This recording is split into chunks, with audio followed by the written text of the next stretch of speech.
The broadcast is now starting. All attendees are in listen-only mode. Oke, nanti kalau dalam sepanjang webinar ini kalau ada gangguan tolong dikonfirmasi ya, supaya saya bisa ngecek kembali.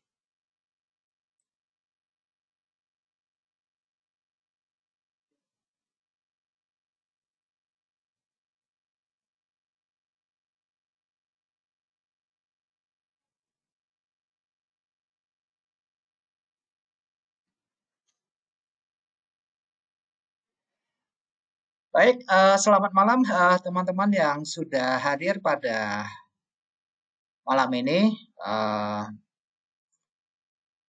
Ini adalah minggu ketiga ya, bulan Desember. Nggak terasa udah tanggal 13, sudah memasuki akhir tahun. Sesuai dengan jadwal, hari ini kita akan membahas tentang Dow Theory.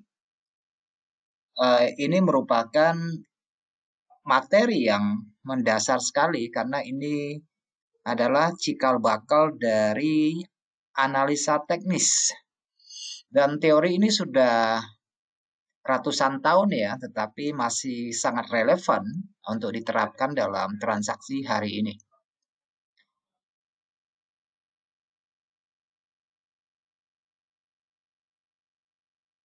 Oke, teman-teman sekalian yang belum mengikuti webinar maupun Facebook Live bisa dicek ya di kanal YouTube dari official maupun dari kanal YouTube saya. Dan bisa juga dilihat di website kita di sini ya, di website ini hftrade.online. Kemudian untuk minggu depan ini ada 2 materi untuk Facebook Live. Sekalian saya meminta saran untuk kira-kira materi apa yang mau disampaikan pada awal tahun, gitu ya. Karena kita memasuki tahun 2022. Jadi yang sepanjang yang belum kita lakukan tahun 2021, kira-kira ada nggak masukan atau ide yang mau saya sampaikan di dalam seri webinar pada tahun depan maupun untuk untuk awal tahun Januari. Kalau punya ide silakan berikan masukan supaya saya bisa kondisikan nanti ya. Buat teman-teman untuk minggu depan hari Senin analisa mapping price pada hari Senin pukul 4 sore ya sampai jam 5. Kemudian akhir sesudah Natal tanggal 27 kita masih ada strategi gap juga pada hari yang sama. Pada hari yang sama tanggal 27 pukul 4 sore juga. Ini kedua materi ini adalah untuk siaran langsung dari Facebook ya. Jadi broadcast-nya langsung dari Facebook. Oke, tanpa menghabiskan banyak waktu, kita langsung saja bersama saya Adi Pangestu, analis dari Hot Forex Indonesia. Sekali lagi menyampaikan bahwa transaksi valuta asing maupun produk derivatif lainnya mengandung tingkat resiko yang sangat tinggi. Sehingga sebelum melakukan perdagangan sebaiknya memperhitungkan tingkat resiko yang sanggup kita terima. Karena bagaimanapun resiko adalah sesuatu yang harus kita jadikan poin pertama sebelum mengambil keputusan. Karena saya percaya bahwa trading yang berhasil itu adalah trading mengelola soal resiko. Karena itu yang paling kunci, sebagaimana pedagang ya tugasnya menjaga modalnya tetap dan dikembangkan. Oke, usahakan bahwa tidak menempatkan resiko lebih dari 5% dalam satu kali transaksi jika kita adalah spekulan atau intraday harian. Dan untuk yang swing maupun untuk jangka menengah, sebaiknya juga mengkalkulasi jumlah lot dalam manajemen keuangan supaya bisa bertindak dengan bijaksana. Dan saya doakan bahwa apapun yang kita lakukan itu dengan perhitungan risiko mudah-mudahan akan berakhir dengan baik. Oke, baik teman-teman, kita langsung ke pokok materi kita pada malam ini. Ini adalah Charles Dow. Ini merupakan nenek moyangnya ya, technical analysis. Dan saya akan memberikan sedikit introducing dulu ya, sebelum kita masuk kepada materinya. Jadi, ini hanya sekedar dari informasi, mungkin ya, apa ya, yang teman-teman sudah pernah membaca, pernah mendengar, atau bahkan belum sama sekali mendengar. Saya pikir informasi itu saya harus beritakan kembali. Jadi, teori Dow ini merupakan teori dasar dari analisa teknis ya, yang pertama kali dipublikasikan oleh si Charles. Jadi, dia merupakan editor dari Wall Street Journal ya, itu sekaligus pemiliknya ya, dan dia juga sebagai pendiri dari Dow Jones and Company ya. Jadi penelitian pertama yang Dow lakukan adalah membagi saham-saham di Wall Street menjadi dua kelompok. Yaitu kita kenal sekarang itu ada Dow Jones untuk yang industri, atau kita kenal dengan apa namanya yang USA 30 kalau di teman-teman ketahui. Kemudian dia bagi lagi satu indeks yang namanya transportasi ya. Jadi ini adalah dua sektor yang dibagi oleh Dow. Kemudian sebenarnya si Dow ini tidak pernah menulis buku ya teman-teman sekalian. Dia hanya editor dari majalah atau tabloid dari Wall Street Journal ya. Dia nggak pernah menulis buku. Kalau kita tahu tentang teori-teorinya, ini merupakan editan dari sumber informasi pada waktu itu. Itu yang harus kita ketahui. Oke, berdasarkan saham dari perusahaannya, Dow Jones Industrial Average atau DJIA ya, pada awal abad ke-20. Kemudian, nah ini yang saya tadi bilang, jadi dia melihat ada hubungan khusus antara industri dan transportasi ya. Jadi dia beranggapan bahwa kedua sektor ini harus saling mendukung. Kalau tidak mendukung, tidak terkonfirmasi, malah harganya berlainan atau berlawanan atau divergensi, maka akan ada kemungkinan berbalik arah atau reversal gitu ya.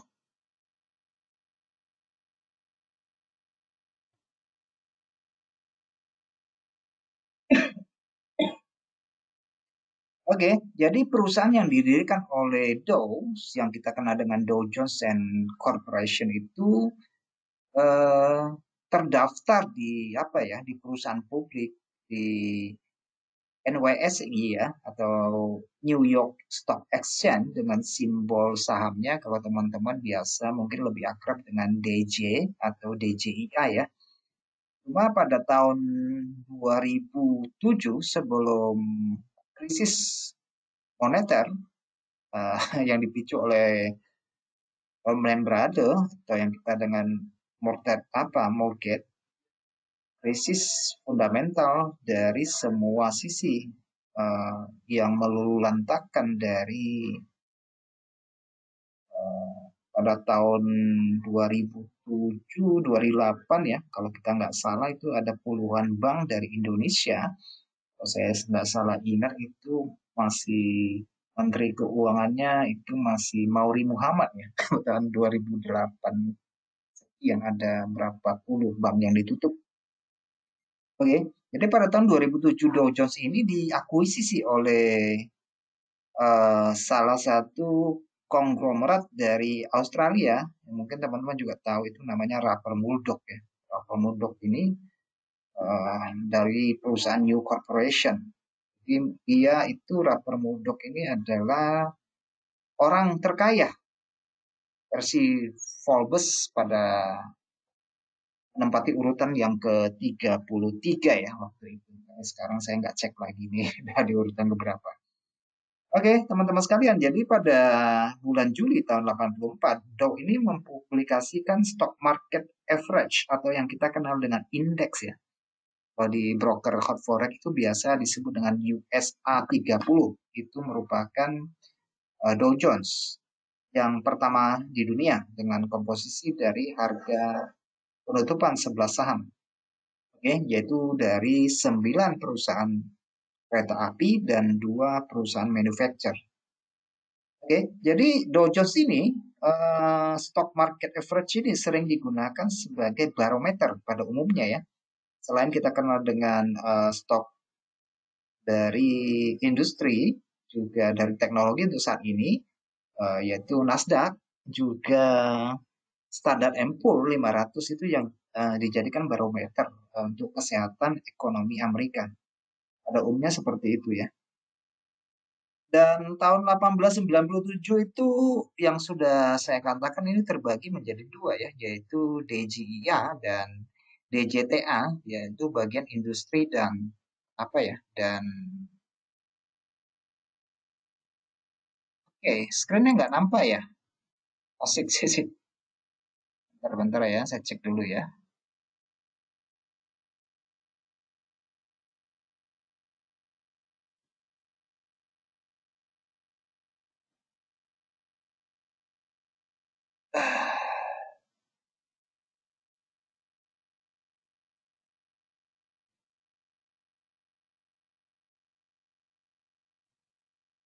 Oke, screen-nya udah kelihatan.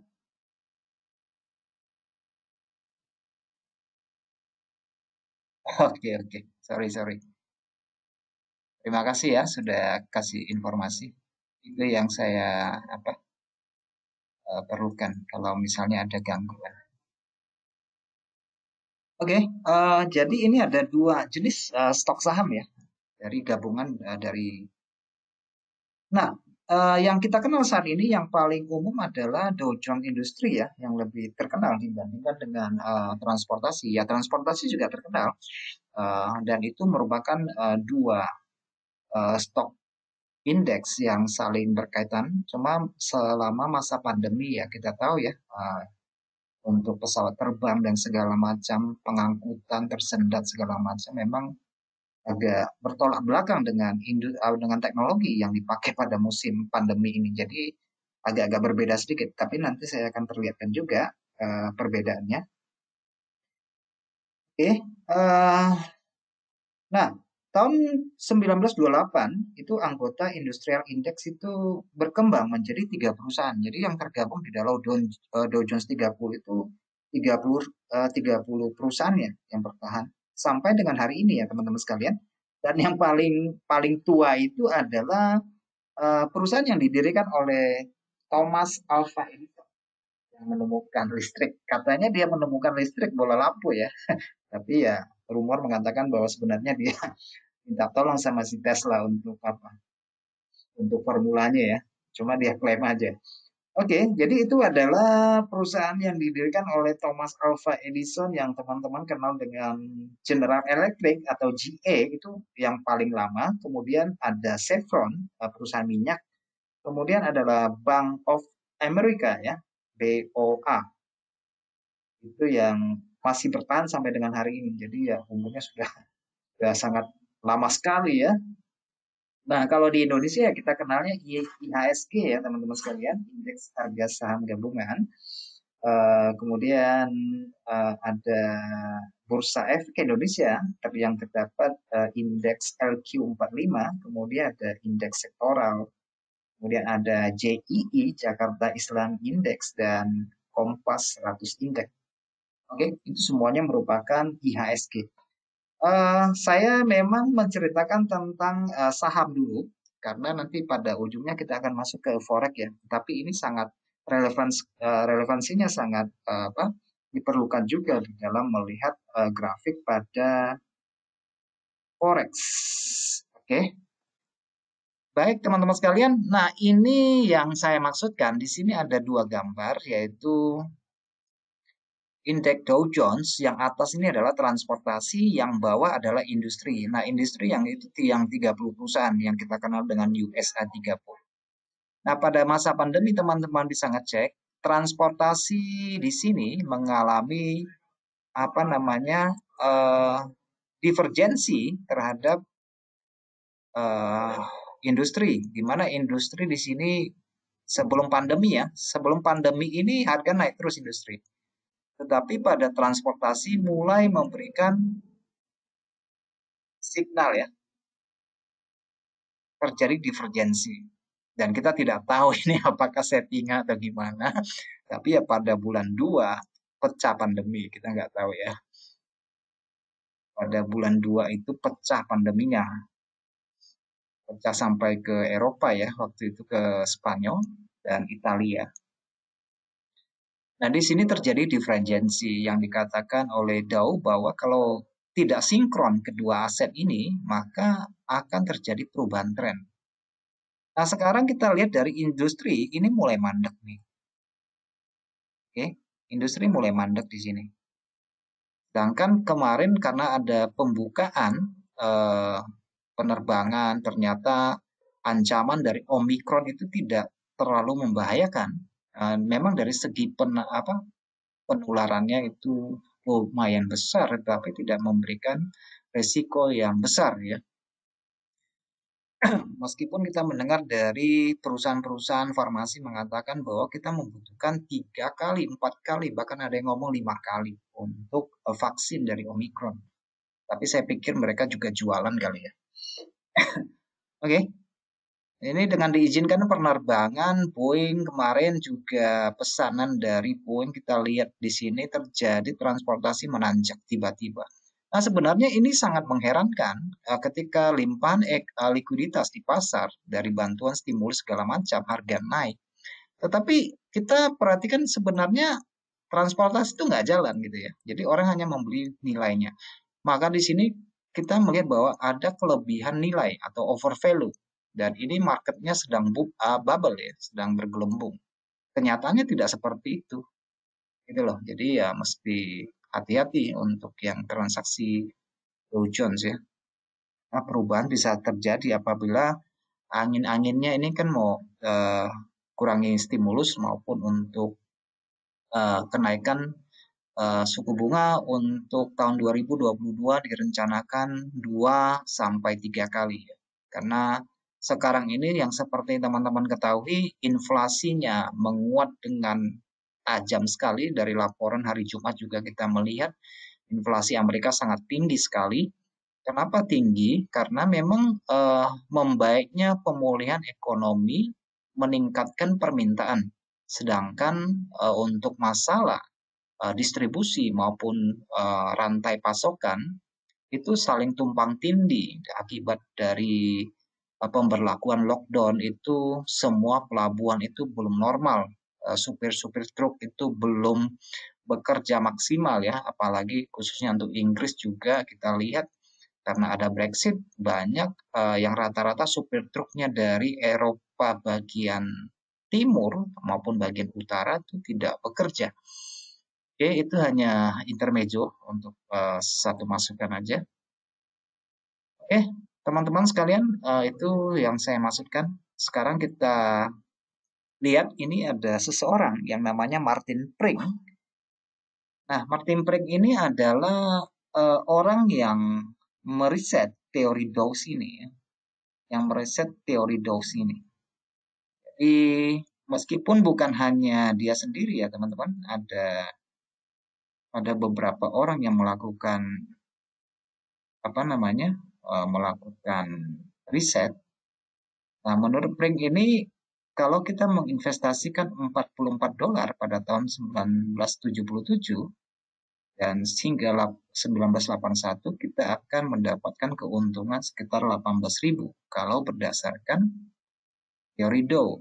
Tetapi kalau kita hanya buy saja, hold posisi itu hanya kita dapatkan 960. Itu yang dilakukan oleh Bapak ini ya. Jadi Martin Pring ini adalah pendiri dari Research Ring Research ya, dan penerbit dari Intermarket Review. Bapak ini juga menulis beberapa berkaitan dengan Dow Theory. Oke, nah dari apa yang dilakukan memang teori dari Dow ini banyak diadopsi. Kemudian kita kenal ada Elliott Wave lah, Donchian dan segala macam itu adalah model-model strategi yang diadaptasi dari teori Dow. Dan kita lihat memang lebih mengacu kepada follow trend ya, yaitu yang dimaksudkan dengan Dow. Oke, baik teman-teman, kita masuk kepada intinya. Ini adalah 6 kunci fundamental yang harus diterapkan atau yang menjadi pokok yang penting di dalam Dow Theory. Yaitu dia mengatakan bahwa pasar memiliki 3 pergerakan, kemudian tren memiliki 3 fase, pasar setelah memberikan diskon semuanya, dan harga penutupan pasar adalah sebagai kunci. Kemudian volume mengikuti tren, pasar harus saling mengkonfirmasi. Kemudian tren berlanjut sampai ada terbukti sebaliknya atau sampai pembalikan tren atau reversal. Oke, memang kalau dari teori Dow ini juga ada beberapa kritik ya. Ada beberapa kekurangan kalau kita menerapkan teori ini, hampir dipastikan kita akan kehilangan 20% dari pergerakan pasar. Oke, tetapi ya seiring berjalannya waktu, analis teknis itu selalu mencari turning point untuk mendapatkan harga yang lebih murah ya. Kita kenal dengan teori Elliott, bagaimana dia membagi tren menjadi 3 bagian, 3 kelompok naik dan 2 kelompok koreksi untuk mengeliminasi kelemahan dari Dow teori ini. Oke, teman-teman, kita masuk ke bahasan pertama, yaitu mengenai pasar memiliki 3 pergerakan atau 3 kecenderungan atau 3 tren ya. Yang pertama adalah tren besar atau mayor trend atau main trend atau primary trend. Oke, dan ini bisa berlangsung berbulan-bulan lamanya. Tapi biasanya itu tahunan ya teman-teman sekalian. Kemudian yang kedua adalah tren sekunder. Tren sekunder itu biasanya tren koreksi ya teman-teman. Tren koreksi itu bisa berlangsung sekitar 3 bulan ya. Dan rata-rata kalau teman-teman ukur nanti itu akan terjadi retracement 33% sampai 70% ya, dari tren utama biasanya. Oke, kemudian reaksi sekunder atau menengah ini juga dikenal dengan istilah secondary trend ya, tren koreksi dari tren mayor. Kemudian itu ada short swing atau tren minor. Tren minor ini yang banyak ditransaksikan oleh para pedagang forex, baik itu sebagai intraday maupun untuk daily trade ya. Ini bisa berlangsung dalam periode waktu yang lebih kecil ya, 3 hari sampai seminggu. Bisa juga yang nano trendnya, mikro trendnya itu menggunakan scalping itu waktu jam atau menit ya. Intinya ada 3 ya. Intinya ada 3. Oke, teman-teman sekalian, ini adalah gambar grafik dari US 100 atau dari Nasdaq yang saya ambil. Jadi teman-teman bisa melihat di sini. Di sini saya ada pakai MA ya, teman-teman. Dan ini adalah grafik weekly yang saya gunakan. Jadi MA yang saya gunakan ini adalah MA 52.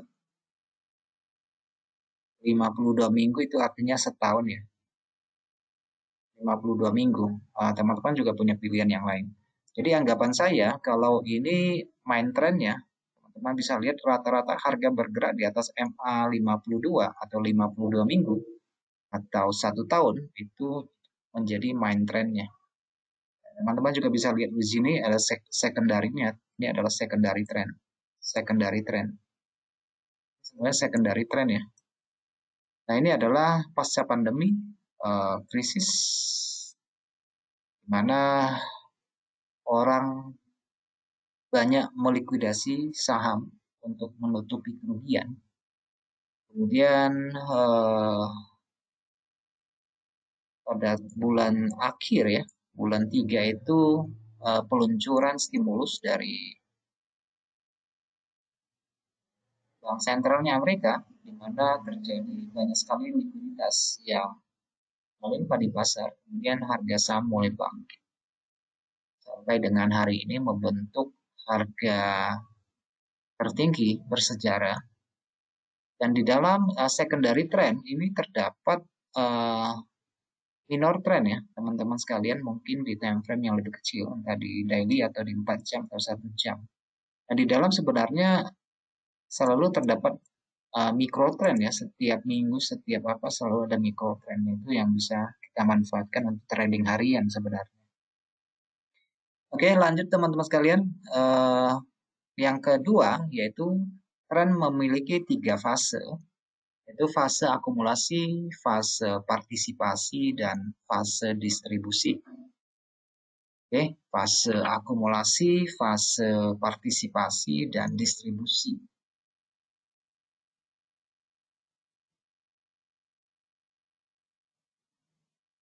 Oke, fase akumulasi adalah tahapan di mana investor yang mendapatkan informasi yang pertama, jadi mereka sudah mulai nyicil-nyicil beli ya. Di dalam grafik teman-teman bisa melihat di sini, ini merupakan fase akumulasi. Ini merupakan fase akumulasi di mana ini informasi pertamanya berada pada daerah ini. Jadi harga mulai naik di sini. Kemudian pada area di sini adalah area partisipasi. Oke, area partisipasi. Nah, ada kategorinya pada akumulasi ini, biasanya volumenya banyak, volume klimaks ya pada di sini. Cuma saya tidak buat apanya, volumenya.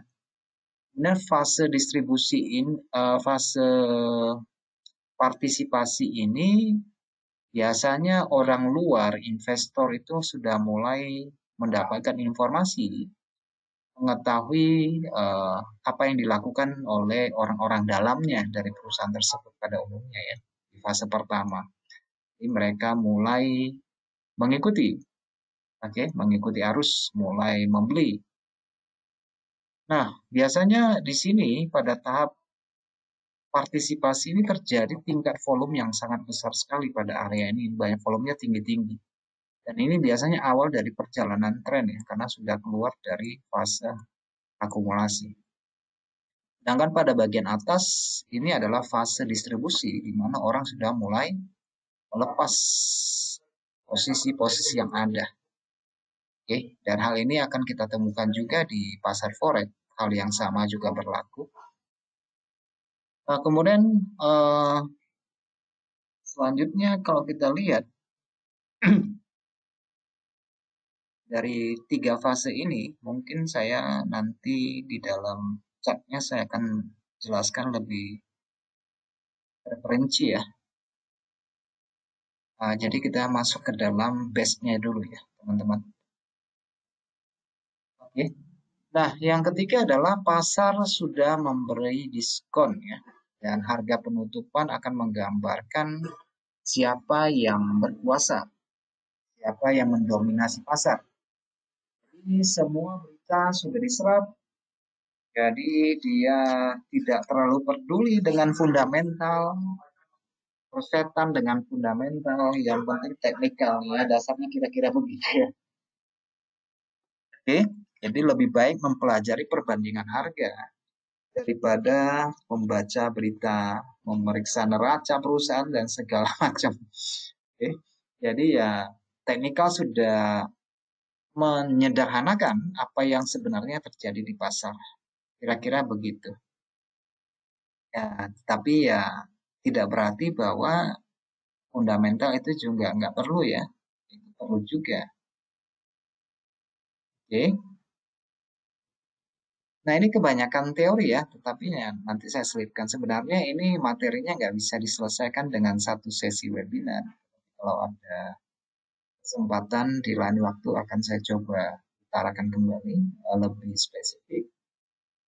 Kemudian yang keempat adalah volume mengikuti tren. Nah, volume mengikuti tren itu hanya berlaku pada saham ya, sedangkan pada forex yang kita transaksi sehari-hari itu lebih kepada volume tick ya meskipun bisa digunakan. Tapi ya teman-teman bisa juga mendapatkan volume forex itu eh, di future ya, future forex itu biasanya ada volume dan itu perlu perlu berbayar sih. Jadi kalau yang disediakan oleh broker-broker itu bukan volume sebenarnya ya, itu volume tip. Karena kan kita bukan pasar yang tersentralisasi ya. Jadi kalau di forex ya volumenya bisa dimanfaatin, tetapi tidak seakurat yang sebenarnya. Oke, volume pasar bull akan meningkat karena harga naik dan turun dalam kemunduran ke fase kedua. Fase kedua itu biasanya orang sudah mengambil keuntungan. Fase kedua ya, atau koreksinya. Gelombang koreksinya biasa terjadi kemunduran karena momentum naiknya sudah mulai kendur. Kemudian volume pasar beruang akan meningkat karena harga turun dan turun dalam retrace fase kedua. Itu juga retracement-nya ya. Dari retracement sudah melanjutkan gelombang turun yang kedua, itu biasanya dukungan volumenya itu sangat besar sekali. Jadi volume di sini bukan dimaksudkan untuk memberikan signal, tapi hanya mengkonfirmasi terhadap tren. Itu yang harus kita catat ya. Pasar harus saling mengkonfirmasi. Jadi untuk awal perkembangan ini sangat penting sekali. Yang seperti saya gambarkan di atas itu harus saling berkaitan antara produksi dari industri itu kan harus disalurkan, harus ada distribusinya. Jadi ya pengangkutan itu sangat penting sekali. Oke, sangat penting sekali. Kemudian tren yang bertahan, poin yang keenam, sampai dia reversal. Jadi tren berlanjut dan diasumsikan berlanjut terus sampai terjadi pembalikan dan nanti ada signalnya ya. Nah signalnya ini biasanya dalam bentuk pola reversal, entah itu double top, triple top, double bottom, triple bottom, head and shoulder dan sebagainya. Itu merupakan pola-pola yang diadopsi untuk mengetahui akhir dari sebuah tren di dalam Dow teori. Oke, dan di sini lahirlah saluran Donchian, kemudian Talter, strategi Talter, kemudian ada dari SI Kota juga, kemudian untuk pembalikan tren teman-teman juga bisa menggunakan teori Fibonacci, analisa gelombang, GAN, zigzag dan ya macam-macam lah, harmoni, ABC segala macam itu merupakan sistem-sistem yang berkembang yang diadopsi dari Dow teori. Oke, teman-teman sekalian, kita langsung ke MetaTrader juga ya, untuk menggambarkan apa yang barusan kita lihat dan kita pelajari ke belakang. Ada yang mau kita bahas mata uang apa? Saya tadi hanya menggambarkan kulitnya saja ya tentang Dow teori. Nah, saya pikir 1 jam itu nggak bakalan cukup untuk mengupas tuntas. Jadi saya ambil kulitnya aja dulu. Di kesempatan yang lain kita akan bahas satu persatu. Oke, teman-teman sekalian ada pair mata uang yang mau kita sarankan untuk kita bahas untuk melihat trennya.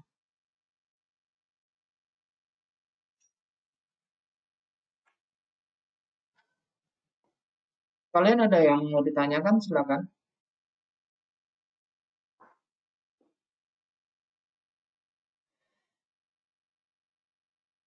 Oke, untuk GU ya. Kita bahas ke GU.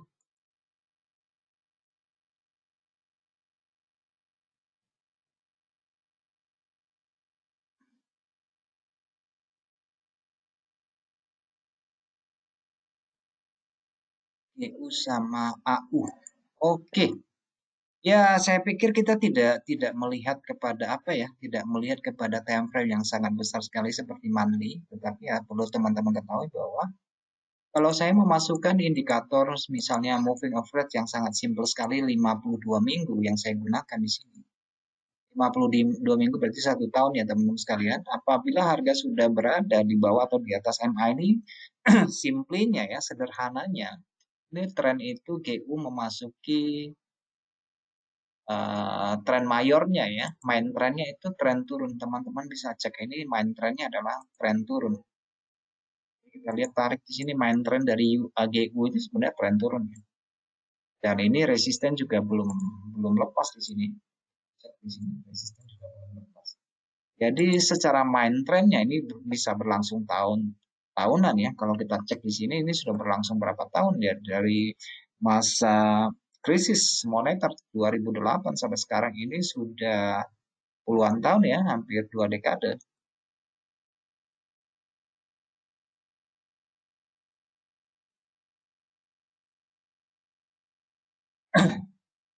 Oke, pertanyaan yang bagus ya. Oke, nanti akan saya jawab.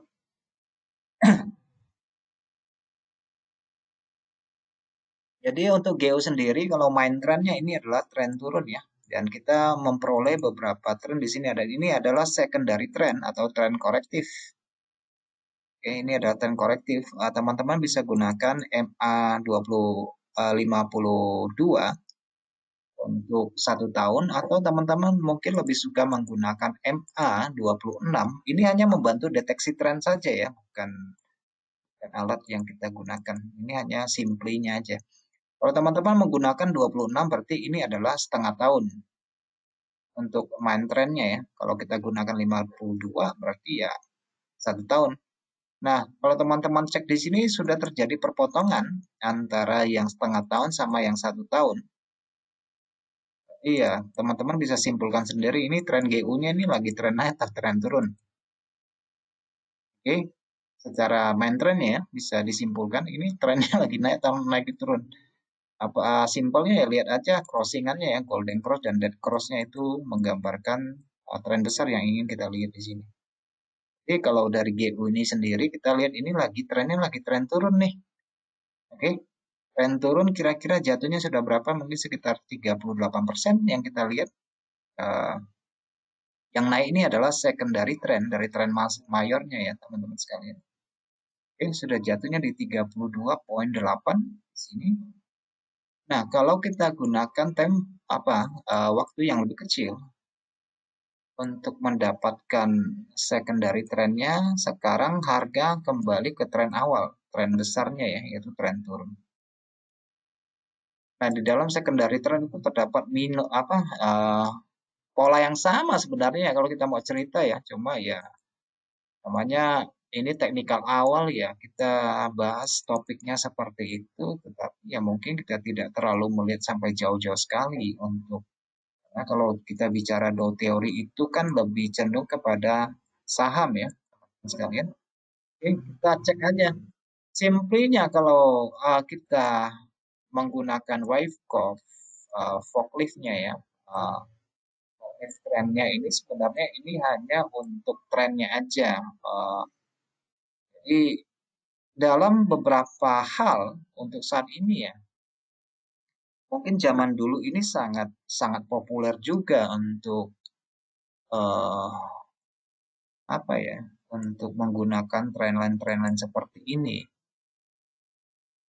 Tapi kalau saya lihat perkembangan zaman dan apa namanya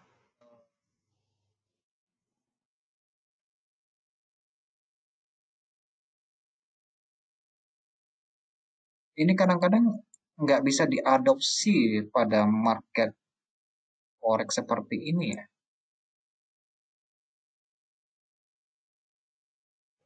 Kalau untuk Wyckoff itu sendiri, teman-teman sekalian, itu pada intinya itu kurang lebih sama lah. Ya kan? Pada intinya ya harga ada aksi, ada reaksi ya. Semakin besar aksinya ya reaksinya juga semakin besar. Pada prinsipnya sih kurang lebih sama. Pada prinsipnya kurang lebih sama. Ya, si Wyckoff juga menggunakan model-model trendline, kemudian menggunakan median line juga dia gunakan, segala macam juga dia gunakan.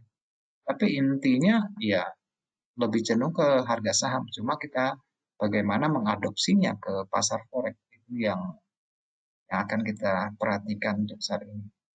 Oke, eh, sekarang GU ini kembali ke tren awalnya ya, tren mayor trennya itu tren turun. Jadi bisa dipastikan ya untuk jangka panjang ya GU masih turun. Kalau teman-teman lihat ini GU ini belum berhasil berangkat dari apa ya, dari titik mulai pra pandemi yang berada pada sekitar area di sini.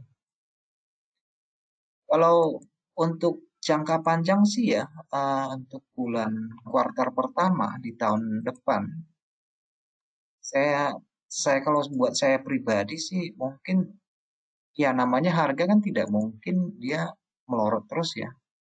Apalagi memang ekonomi sudah mulai membaik, ya, sudah mulai membaik. Cuma memang isunya ini untuk kenaikan suku bunga Bank of England BOE itu dimundur lagi ke tahun tahun depan dan itu pun belum tentu tahun depan bisa aja di tahun berikutnya gitu ya karena kendala isu politik Brexit kemudian apa ya yang belum selesai uh, Brexit itu sampai hari ini belum selesai ya. Nah itu yang di apa kenaikan inflasi juga sangat tinggi. Jadi, rumornya sih mengatakan bahwa bunga untuk Bank Inggris akan mundur ke tahun depan. Bisa aja ke tahun 2023.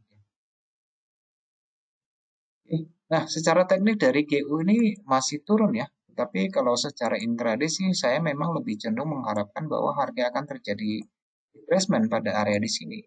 Entah pada area di sini atau pada sekitar area sini ya.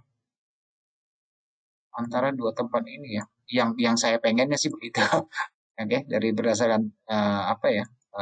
Dari struktur dari harga. Struktur dari harga ya. Pengennya sih sampai di sini ya. Tapi ya kita lihat perkembangan 2 minggu terakhir. Cuma hemat saya nih harga kan sudah memasuki fase seimbang pada harga pembukaan tahunan. Teman-teman bisa cek ini kan sudah kembali ke harga pra pandemi pembukaan bulan Januari ini kita sudah membahasnya sudah berkali-kali. Saya ini teman-teman udah bosan dengarnya. Harga kembali ke daerah seimbang. Jadi memang saya mengharapkan ada sebagian korektif menjelang akhir tahun untuk pound sterling uh, bisa di sini juga untuk mengharapkan penurunan harga pada tingkat level daerah support pada area di sini.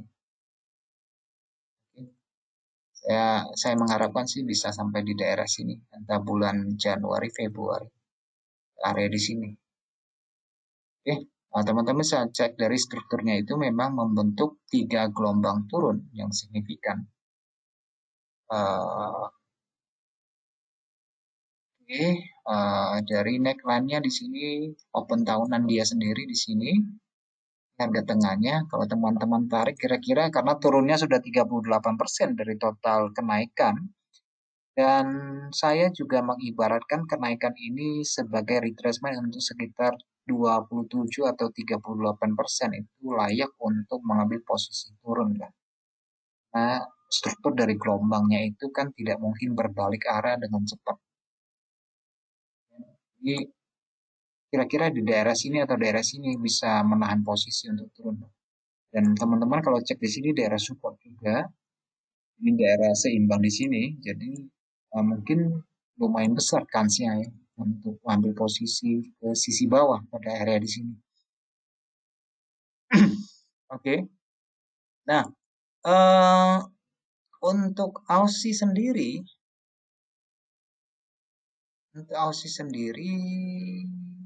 kita lihat sembari kalau ada teman-teman masukan ya untuk ide tahun depan apa yang mau disampaikan, saya catat nanti. Untuk Aussie kita terapkan hal yang sama. Aussie itu belum pernah yang namanya untuk saat ini trennya ini sebenarnya trennya tren turun ya. Kalau teman-teman perhatikan dengan cara yang sama kita adopsi dari menggunakan MA dari 52, posisinya harga sekarang tidak di bawah harga rata-rata tahunan. Dan kalau teman-teman tambahkan lagi tambahkan lagi MA 26 itu setengah tahun itu sudah crossingan di sini. Oke, sudah crossingan di sini. Eh, Seperti yang kemarin kita bahas dari minggu lalu, kita mengatakan, kalau masih ingat, di angka 17 itu biasanya akan terjadi retrace seperti yang kita inginkan dari minggu yang lalu kita sampaikan. Nah, disinilah area dari retracement-nya ya kemarin ya. 17 itu dia balik ke daerah asal. Tapi saya pikir akhir tahun ini kemungkinan akan bertahan di daerah sini ya, teman-teman. Kalau untuk tahun depan ya bisa melorot ke sisi bawah. Jadi untuk Aussie mata uang juga sangat tergantung dengan yuan maupun iklim politik sosial dari Cina itu sangat penting sekali karena apabila ekonomi Cina itu stagnan, mengalami uh, pertumbuhan yang tidak terlalu bagus, okay, tidak terlalu bagus untuk Aussie, ini harganya bisa turun. Tapi untuk komoditas, Aussie kan sangat tergantung pada komoditas ya, entah itu biji besi, entah itu uh, hasil bumi lainnya untuk pertambangan, entah itu aluminium, emas dan sebagainya itu sangat sangat berpengaruh sekali terhadap mata uang Aussie sekarang.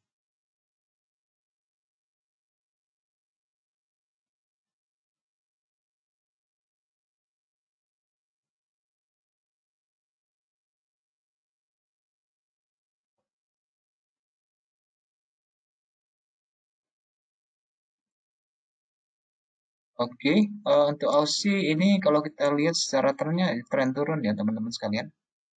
Kemudian kita cek ke daily, ini sudah sekitar 38% ya korektifnya pada bagian gelombang penurunan yang ini. Ini kurang lebih sekitar 38%, tidak persis sama karena di sini dalam tingkat likuiditas yang sudah mulai turun pada bulan Desember, ini resistennya kelihatan ini mandeknya di sini. Jadi kemungkinan besar sih ya, uh, harapan saya ya ini mestinya balik ke area sini.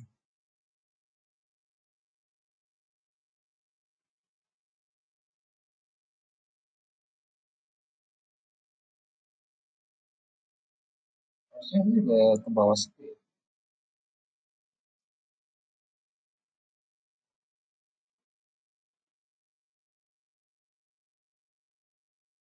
Oke, ini ada pertanyaan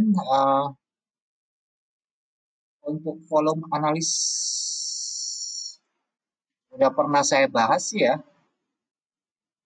pernah saya bahas, tetapi ya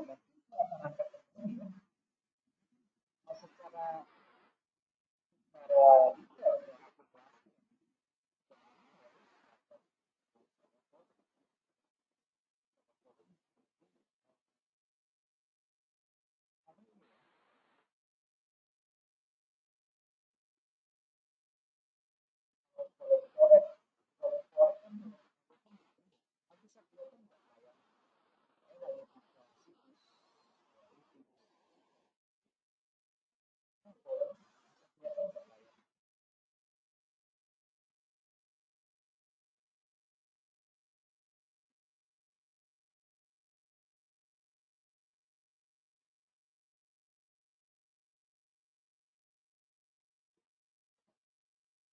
halo, udah jelas belum suaranya?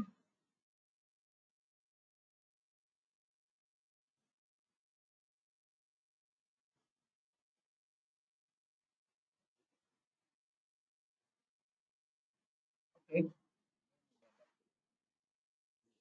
Mas. Eh, volume ya, volume forex itu kan sekaligus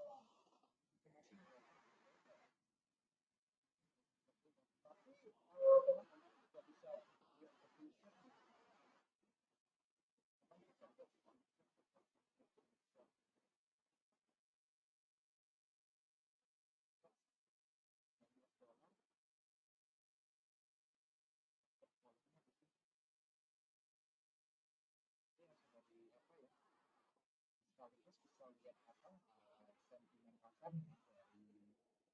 dari asing. Ini yang gratisan ya, bisa lihat langsung. Berbayar itu biasanya harus langganan. Tapi kalau kita lihat ke punya kita ini kan broker ya, volumenya itu nggak benar-benar. Iya, tetap bisa dimanfaatkan.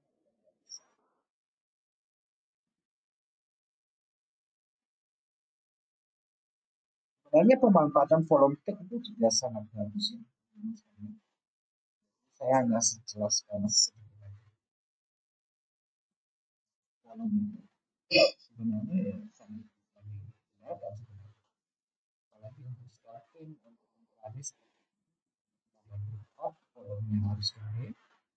Volumenya ini jangan dilihat warnanya ya, lihat rata-rata tingginya volume ini dibandingkan dengan nilai rata-rata rendah. Karena konfirmasi bahwa ini ada anomali volume yang bisa kita ambil posisi atas. Sampai sini ya, tergantung kita mau berapa lama start.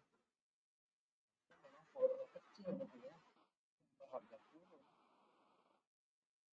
Yang peningkatan volume, volumenya tinggi, dari harga rendah rata-rata yang bisa ambil posisi turun.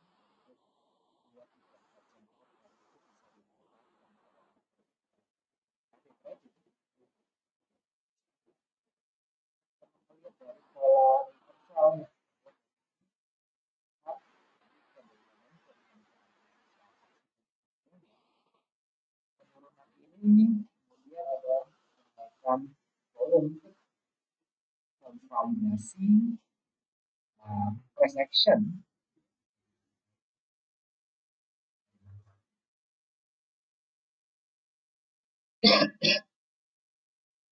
Untuk VSA boleh lah, saya pikir nanti untuk sudah jelas belum? Untuk VSA saya pikir boleh lah ya untuk saya jadikan materi untuk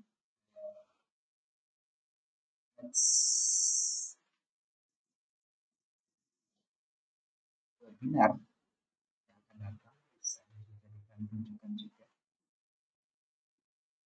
Ini tentang Dow teori mungkin akan saya sampaikan kembali untuk bulan Januari ya, karena kita belum masuk sebenarnya, kita hanya kulit-kulitnya aja.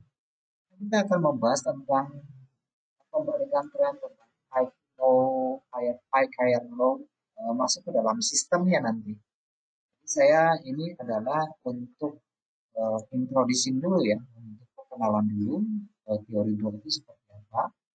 Nah, untuk bulan Januari kita coba masuk terapkan di dalam transaksi pakem-pakemnya apa yang harus kita perhatikan nanti. Nah, itu buat saya itu penting sekali ya. Nah, mengenai time frame tergantung kita sih mengadopsinya.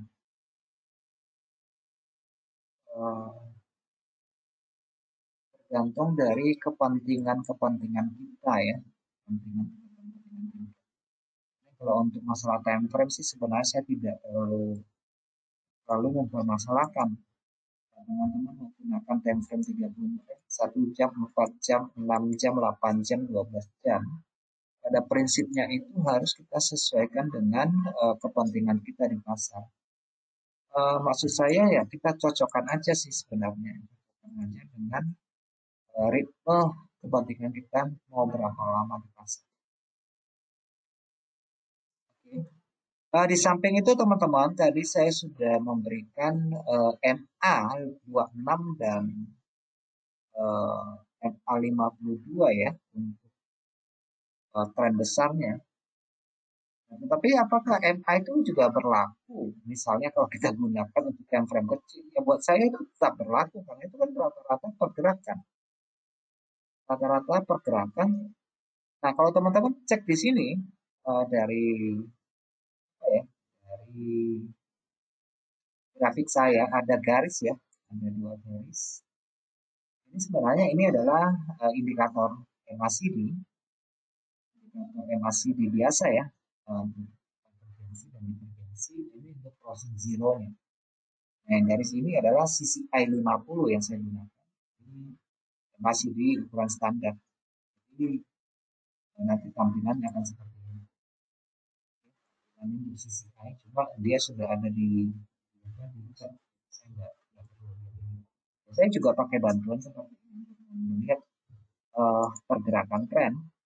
Kalau sudah di crossing zero seperti ini, ya, kita menginformasikan bahwa tren sudah bergerak. Dan ya cukup membantu sih sebenarnya dari indikator ini mendeteksi tren ya. Oke, intinya dari perubahan tren dari Dow teori sebenarnya didasarkan pada tren mayornya ya. Kalau tren mayornya nanti bentuk pola uh, ya sama sih ya seperti yang kita sering bahas ya. Sudah dia membentuk harga tinggi yang lebih rendah, harga rendah juga harus lebih rendah, gitu ya. Harga rendah juga. Nah, di sini kemudian ada cerita tentang retracement di gelombang kedua akan terjadi pertumbuhan volume yang besar pada area di sini. Ini merupakan daerah retracement. Itu sudah sebenarnya itu sudah sangat sering kita bahas, tetapi ya memang saya tidak katakan itu adalah teori Dow ya, tetapi pada intinya itu sebenarnya teori Dow. Oke, karena dia gimana sih itu cikal bakalnya sih analisa teknis. Analisa teknis apapun nantinya ya tetap mengacu pada ini gitu. Pada intinya mengacu pada itu. Sedangkan untuk Elliott Wave itu hanya mengadopsi teori itu untuk meminimalisir efek uh, dari sisi-sisi yang lebih lemah dari teori itu.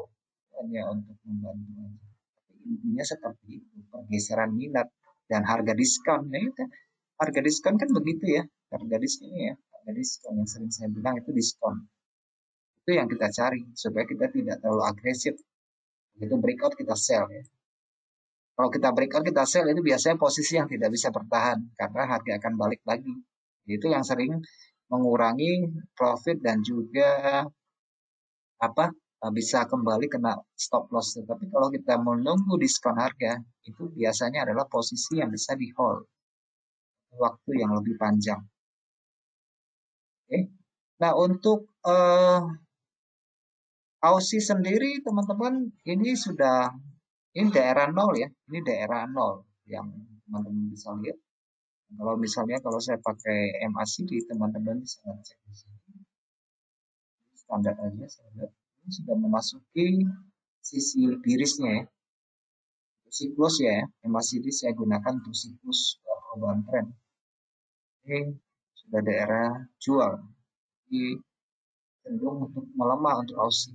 Jadi teman-teman tinggal ini kan minggu ya, minggu lalu kasih signal bullish engulfing.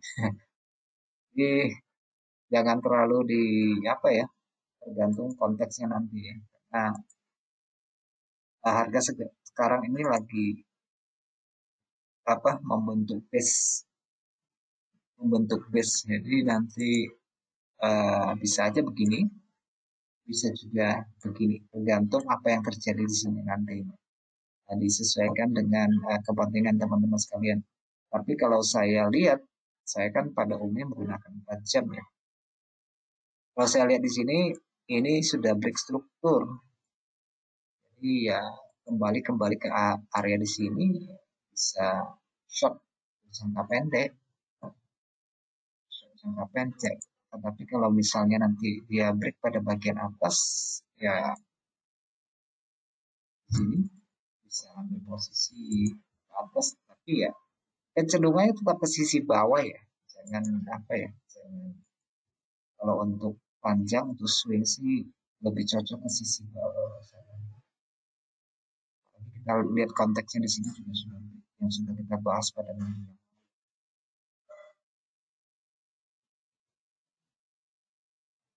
Oke, terima kasih buat masukannya. Saya pikir pertimbangan kembali untuk VSA-nya untuk tahun depan. Saya coba masukkan materinya. eh ini yang kira-kira bisa teman terapkan nanti ya. Kalau kita gunakan 1 jam minimal, kita lihat 3 hari yang lalu lah. Memfilter ini tren yang sedang berlangsung, ini tren apa? Oke, terlepas dari dia mau mayor tren, kita nggak cerita mayornya lagi. Kalau kita kita sudah melihat ke 1 jam ini sudah tren minor semua ya, tren minor ya. Ini biasanya ini masuk ke secondary trendnya. Ini kalau sudah tren besar kita lihatnya lebih cenderung untuk tren panjangnya di situ. Oke, teman-teman sekalian, saya pikir itu aja dulu ya untuk hari ini. Jadi ini hanya sekedar basic untuk masuk ke dalam, karena memang 1 jam itu nggak cukup buat bahas. Saya pengennya sih bahas satu-satu, satu-satu topik yang kita bahas ini satu persatu. Uh, apa, detailnya tentang fase akumulasi seperti apa. Nah ini fase akumulasi, fase partisipasi maupun distribusi ini di dalam forex itu ada ya. Di dalam forex itu ada. Ya yang saya tadi bilang itu modelnya muncul. Ini kan kelihatan sekali sini ya. Ini fase distribusi. Oke, fase distribusi dalam bentuk pola reversal. Uh, and solder di sini. Ini pola-pola pattern yang biasa digunakan di dalam teori dia. Kemudian kita juga mendapatkan fase korektif dalam pola ABCD dari Elliott Wave juga kelihatan di sini. Ya saling berkaitan lah ya, secara universal kita lihat di sini saling berkaitan. Sangat bagus sekali kalau kita pahami teorinya satu persatu. Jadi buat saya sih ya bagaimana lah kita mengetahui kondisi pasar yang sedang terjadi untuk saat ini berdasarkan kepentingan kita lah ya. Berdasarkan kepentingan kita apakah kita tradingnya pada periode harian atau menggunakan 1 jam. Jadi buat saya untuk tren besarnya tidak terlalu penting. Jadi teman-teman bersifat long term atau seorang trader yang sebagai positioner itu berbeda sekali. Mungkin ya, melihat pada frame yang lebih besar. Kalau untuk kepentingan saya pribadi ya untuk karena daily trade ya gunakan 4 jam. Ya, saya 4 jam. Dan untuk melihat lihat time frame besar itu saya hanya lihat pada tingkat support resisten dari weekly dan monthly ya. Karena time frame weekly itu sendiri juga sangat bagus untuk mendapatkan titik entry turning point yang bagus seperti ini. Kelihatan start seller masuk ini kembali ke sini daerah sell sangat bagus sekali. Kemudian ini start weekly low buy itu sangat bagus sekali. Teman-teman bisa cek lagi di mana ada shadow lebih dari satu ya pada ini sebenarnya keseimbangan harga atau bentuk candle yang terjepit seperti ini. Cuma di sini kita nggak kelihatan. Ini daerah yang bagus untuk buy karena dia membentuk neckline pada area di sini. Sangat bagus sekali. Kalau kita cek lagi lebih jauh, saya sih lebih senang kepada high low weekly ya di sini. Sell di sini boleh, sangat bagus. Kemudian di sini kita dapati 2 tingkat support, bagus sekali dorongan ini. Bagus. Pada area resisten di sini, kita sell juga nggak salah di sini. Kalau kita short term ya, short term bagus sekali. Ini low weekly itu buat buy itu bagus. Buy dapat daerah sini. Coba ya udah fokusnya di sini.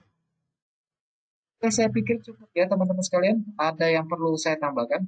Uh, Waktunya juga sudah lebih banyak teorinya ya daripada prakteknya. Soalnya ini Memang kita bahas teori. Ada yang mau ditanyakan?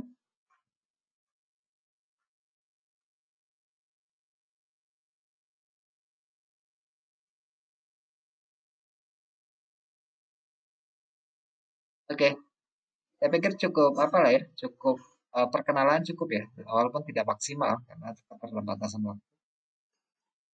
Oke, terima kasih teman-teman yang sudah hadir pada malam ini atensinya. Kita berjumpa pada minggu depan di sesi Facebook Live eh, pada analisa ya minggu depan. Dan saya coba nanti untuk susun jadwal webinar tentang Dow Theory satu persatu untuk tahun depan. Masuk volume spread analisnya juga saya nanti masukkan. Kalau teman-teman ada saran nggak apa-apa ya, boleh diutarakan apa yang perlu dibahas. Seperti yang tadi tentang Wyckoff juga itu juga bagus sekali tentang tab tradingnya itu jadul sekali ya, itu sangat jadul sekali ya soalnya itu bagus sekali. Uh, Kalau kita diangkat ke topik sekarang mungkin orang tidak terlalu tertarik sebenarnya. Tapi ya gimana ya, dunia trading itu aja sih sebenarnya. Cuma paling penting sebenarnya unsur mental dan psikologi itu sebenarnya yang paling penting. Untuk masalah teknik, situ mau buy mau sell sih saya tidak terlalu mempermasalahkan untuk sistemnya. Nah, itu mental, itu psikologi itu yang sangat penting sekali. Oke, terima kasih teman-teman. Sampai jumpa ya pada sesi webinar berikutnya di tahun depan, di bulan Januari. Dan untuk sesi live-nya 2 minggu ke depan, minggu depan dan seminggu lagi. Jadi ada 2 sesi pertemuan untuk Facebook Live start mulai minggu depan. Terima kasih dan selamat malam. Sampai jumpa.